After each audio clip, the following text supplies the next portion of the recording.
행복에 관한, 성취에 관한 생각의 기틀을 마련해준 책 다 가져와 봤어요.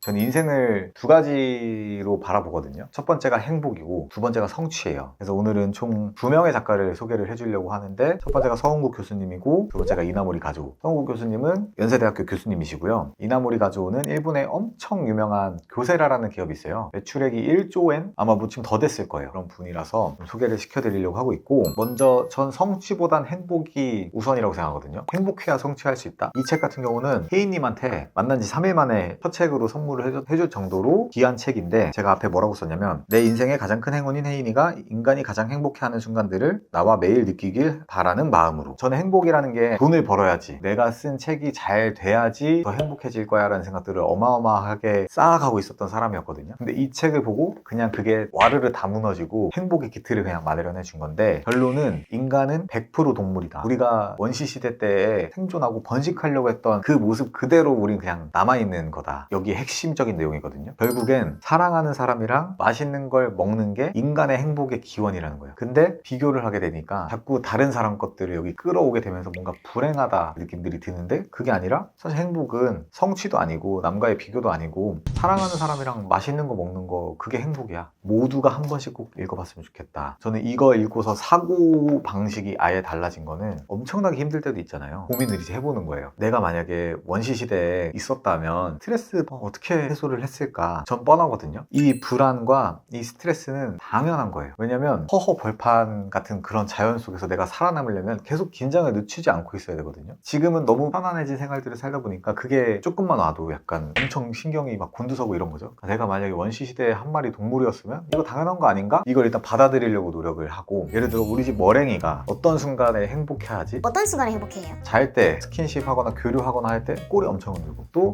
맛있는 거 주면 엄청 좋아하고. 그럼 똑같아요. 내가 할 거는 잘까? 내가 좋아하는 사람들 만나서 좀 얘기 좀 할까? 맛있는 거 그럼 먹어볼까? 이게 다예요. 동물로서 바라보는 거죠. 그럴 때 이 불안감들을 떨쳐낼 수 있겠구나, 내가 이때 행복해지는구나, 불안의 행복으로 바꾸면 되는 거니까 받아들이고 변환하는 과정들을 많이 겪었던 것 같거든요. 꼭 한번 읽어보세요. 다음은 이제 성취인데, 내 인생에 가장 큰 영향을 준 경영자가 누구냐라고 하면 이나모리 가조예요.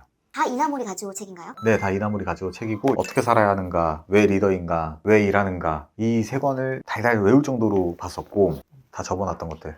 돌아가시기 전에 썼던 마지막 수업, 이것도 엄청 접어놨었어요. 일, 성취에 대한 저의 기틀을 마련해줬던 그런 책인데, 경영자로서 수많은 가치관들이 충돌할 때가 많거든요. 예를 들어 나는 사람을 엄청나게 중요하게 생각을 하는데 우리 회사가 너무 힘들어. 인건비를 낮추고 없애는 게 맞는데, 사람으로 보면 그럴 수가 없어요. 다 가족들이 있고 생계가 있고 가치관들과 갈등이 엄청 충돌을 한단 말이에요. 그걸 거의 다 정립을 해줬었던 분이 전 이나모리 가조라고 생각을 해요. 결국 경영은 조직에만 적용되는 것이 아니라 삶에도 적용해야만 했던 것이기 때문, 장사가 아니라 사업은 내 그릇을 키우는 것도 중요하지만 나와 함께하는 모든 이들의 그릇을 키워주는 일이라고 제가 여기다 메모를 했어요. 인간으로서 또 경영자로서 토대를 만들려면 넓고 큰 사람이 돼야 되는 건데, 나만 그러면 안 되고 모두를 그렇게 만들어줘야 되니까, 그러면서 숫자도 봐야 되고 여러 가지 상황들을 다 해결을 해야 되니 올바른 경영이 쉽지가 않다라는 생각들을 하면서 더 잘 살아야겠다는 생각들을 많이 했거든요. 어떤 답을 얻으셨어요? 두 가지 정도 있는 것 같은데, 첫 번째가 어떻게든 해낸다. 이게 막 쥐어짜면서 그런 것들이 아니라 어떻게든 해내려고 생각하는 그런 방식들, 동기부여라고도 뭐 말할 수 있겠지만 자기 삶으로 실천을 하고 증명을 했던 사람이다 보니까 그런 것들을 많이 느낄 수 있었고, 두 번째는 사람에 대한 것들을 많이 배운 것 같아요. 사람 소중하잖아요. 결국에 이제 경영을 하다 보면은 뭘 남길 것이냐라는 것들이 굉장히 중요해지는 것 같다는 생각을 했어요. 옆에 대표들을 좀 보다 보면은 어떤 사람은 돈을 남겨요. 그럼 주변에 사람이 없어요. 뭐 극단적이게 이걸 그냥 분류를 해보자고 하면. 근데 어떤 사람은 사람을 남겨요. 근데 돈이 없냐? 아니, 돈도 남아있어. 그것도 지속 가능하게. 경영이라는 거는 사람을 남기는 일이라는 생각을 심어준 거죠. 우린 콘텐츠 회사니까 여러분들의 크리에이티브 원천을 소진되지 않게끔 하려면 개인의 삶을 살 수 있게끔 여건을 마련해 드린다는 얘기들 했거든요. 그런 거랑 똑같은 것 같아요. 이 사람들의 그릇을 넓혀주고, 이 사람들이 나와 함께 오래 일할 수 있거나 여길 떠났을 때 뭐라도 하나 배워가든지 여기서 더 성장을 해서 나가야 될 거 아니에요. 마이너스가 되면 안 되니까. 이 모든 게 사람을 남기는 일들이거든요. 그거에 좀 집중을 할 수 있었던, 그리고 그걸 알았던 게 이 책이었어요. 어떻게든 해낸다? 경영은 사람을 남기는 것이다. 저도 갈등될 때가 많아요. 제가 가고자 하는 방향이랑 조직원들이 생각한 방향이랑 다를 때가 있거든요. 그러면 사람인지라 같이 가기 싫을 때가 있어요. 반대하면. 근데 다시 생각해보는 거죠. 내가 진짜 맞는가? 내가 맞으면 설득해서 같이 가면 돼요. 내가 틀렸으면 사과하고 인정하고 맞추면 되는 거거든요. 근데 당연해 보이지만 상사가 되면 점점 쉽지 않아진다는 것들을 많이 느꼈는데 그게 뭐 어때서? 그게 경영자가 할 일이야. 많이 하다 보니까 괜찮은 사람이 되어가고 있구나 느낌들을 많이 받았던 것 같아요. 어떤 순서를 읽어야 될까요? 뭐든 상관없습니다. 사실 네. 읽다 보면 하고자 하시는 이야기들이 다 하나로 귀결돼요. 경영은 사람이다? 그런 느낌들로 귀결돼요. 왜 리더인가에서도 어떤 리더가 좋은 리더인지 발표 쳤던 것 중에는 나는 그때 경영자는 나를 버려야 한다는 것을 깨달았다. 힘든 상황에 빠져나가면 이타의 바람은 돌고 돌아 여러분의 텅 빈 그릇에 안착해 좋은 기운을 불어넣어 줄 것이다. 제가 코로나 때 지켰던 행동인 것 같아요. 코로나 때 진짜 힘들어가지고 다른 카페들은 다 사람 잘랐거든요. 제일 먼저 인건비를 줄여요. 인건비를 줄이면 취급하는 상품 줄여야 돼요. 상품 줄이면 손님들이 또 안 와요. 그럼 또 인건비 줄여요. 계속 이 악순환에 들어가는데 저는 사람 절대 안 줄이고 제가 월급을 거의 2년을 안 가져갔어요. 월급 책정 자체가 안 돼 있었어요. 사람을 절대 안 자르고 내 월급을 아예 안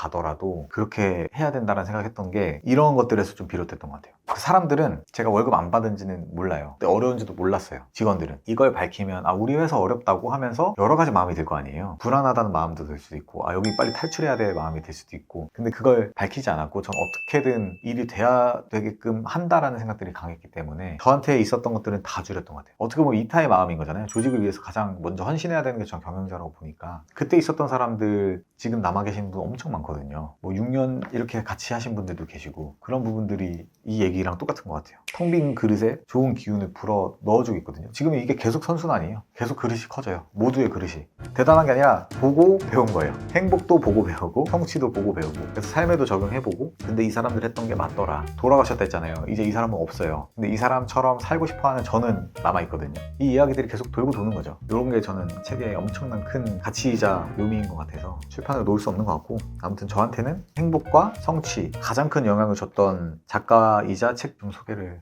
해드렸습니다.